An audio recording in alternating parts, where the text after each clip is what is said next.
Apok at Enigma, welcome na welcome kung pupunta sa event ng ABL. Kuya Kebs nire-report ang mga videos ni Akata at Accents Battle League, may pa-pay-per-view. Alamin natin ang mga yan, so tara.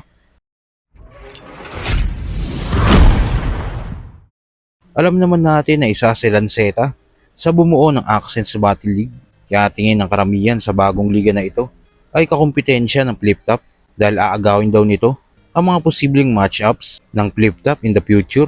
Pero ayon mismo kay Lanceta, wag daw nilang tignan ng ganon ang ABL dahil para din daw ito sa kultura at siguradong matutuwa daw si Enigma dito. Dagdag pa ni Lanceta na welcome pumunta si Enigma sa event ng ABL. Kung i-unblock ako ni Sir Arik, gusto ko siyang senda ng ng formal na invitation na welcome lahat dito. Ultimo si Apok, bro, welcome. Walang dito, bro, kasi kumbaga ito yung platform na para sa artist talaga. Kumbaga, pag nakita ni Arik to, matutuwa siya. Kasi hindi ginamit yung artist para sa katarantaduhan. Kumbaga, itong Accents Battle League is platform siya at kayo ang gagawa ng palabas. Ang produkto mo, ikaw mismo. Hindi ka produkto ng kahit sino man. Ikaw ang magbebenta. Kasi para sa akin, bro, ito. Nung unang nilalakad ko yung Accents, yung binubuo yan. Siyempre, Accents, ito. Sila, talagang malakas na yung bentahan. Kita mo naman pagdating sa production nila, matindi na talaga. Tsaka yung mga... At makikita mo talagang legal business lahat sila. Tsaka yung mga tao na nagtitiwala sa kanila. Yeah. Kung sino yun, di ba? Sobrang malilinis, bro. Pwede sila background check, and ang makulit, bago nila sabihin money laundering tong Accents Battle League, registered sa SECTO, bro. Nagbabayad ng tax. Magbabayad ng tax. Pati dito sa battle na to. Why not? Kaya naman. Diba? Ito kasi yun, pare. Nung binuo to, tinatanong nila ako, ano bang kailangan ng MCs? Sabi ko, platform, setting na kung saan hindi sila magko-compromise. Mga ganyan utak ko. Ito, guys, settings na kung saan hindi sila magko-compromise. And ano yun, sabi nila, sabi ng board members, sabi ko, kung kaya na mag-break even at bumawi na lang sa later on, kaya ba natin hindi isapalaran ang material ng mga MC para lang kumita ng times 3, times 4, times 5? Sa kabilang balita naman, active nga si Akata sa FB page niya, lalo sa mga reels. Pero kapansin-pansin na nawawala yung mga reels niya pag ginagamit niya yung videos ng Flip Top. Ito pala ay dahil kay Kuya Kebs. Nire-report pala nito ang mga reels ni Akata na may Flip Top videos.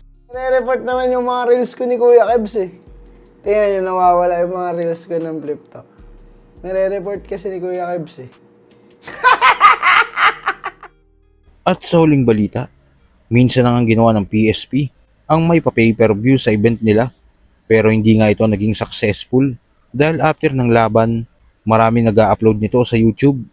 Ngayon ay gagawin itong muli ng ABL para daw sa mga fans na gustong manood ng live pero malayo, katulad ng mga kapatid nating mga OFWs.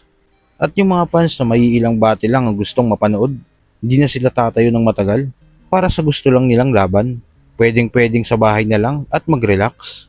Hindi naman ako sobrang fan. Kunyari, casual. Casual. Ang gusto ko lang panoorin is Moth versus Sixth Threat. Okay. At dahil hindi controlled ang environment at libo ang mga tao, hindi ka pwedeng umalis sa pwesto mo. Pag umalis ka dyan, may papalit sa pwesto mo. So, umpisa pa lang, gate open pa lang, wala pang battle, nandun ka na sa harapan. Hindi ka aalis dyan. Iihi ka man, natataedyan ka lang kasi sa oras na umalis ka, doon ka na sa likod. Ang big event sa Flip Top na yan, man. Mismo. Sila lang ang kaya mag-deliver ng ganyan. Look at that. Yan. Men, sila lang ang kaya mag-deliver niyan ng 100% success rate. And hindi na para sa gasaan. Pansinin mo yung lineup, men. At hindi na rin men. Hindi na rin Alam mo, magigibay. hindi mo na rin mako-contest, kumbaga, greatest. Kumbaga, ang sa akin, number 1, pwesto, tatayo ka doon, sobrang tagal, ilang battle. Then, sa ilang battle na yun, isa lang yung gusto mo, yung pinuntahan mo, at kailangan mo tumayo sa 5 battle na hindi mo naman gusto. Yun. Yun yung 1. Yun. Yung 2, puyat. Mhm. Ang daming battle, ha? Sa daming battle, mapuyat ka. Hindi lang sa fan to, sa artist mismo. Isipin mo si Looney, 3 a.m. lagi ang battle to 5 a.m. Tapos, nagwawala ang tao. Ubus na sila tapos dadating pa siya ng Paano? Paano kung nilagay mo si Looney 10 p.m.? Baka sabihin pa lang yan, sa wakas! Wala na, 5-0 na. So yun pare, binuo yung app. Kasi, itong Accent is community. Kaya medyo nakaka-disappoint yung mga real heads at the same time nakaka-disappoint talaga na bakit kailangan yung siraan yung movement na ginawa ng mga taong handang Meron ba? mag-chip in para mabuo tong liga. Hindi siya yung Hindi siya naman siya, ako, wala akong alam dyan kung sino naman yan. Hindi na rin para alamin pa siguro dahil labas naman Go. tayo dyan. Pero, hindi kaya normal na siya ng tao, bilang tao. Like for example, Hindi, ito. i-shit ko yan kasi hindi mo ako sinama, hindi ako parte niya, hindi ganun. Hindi naman ganun. Hindi, mahalaga sila. Kasi, pag nandito na kayo sa app, makikita nyo lahat nandyan na.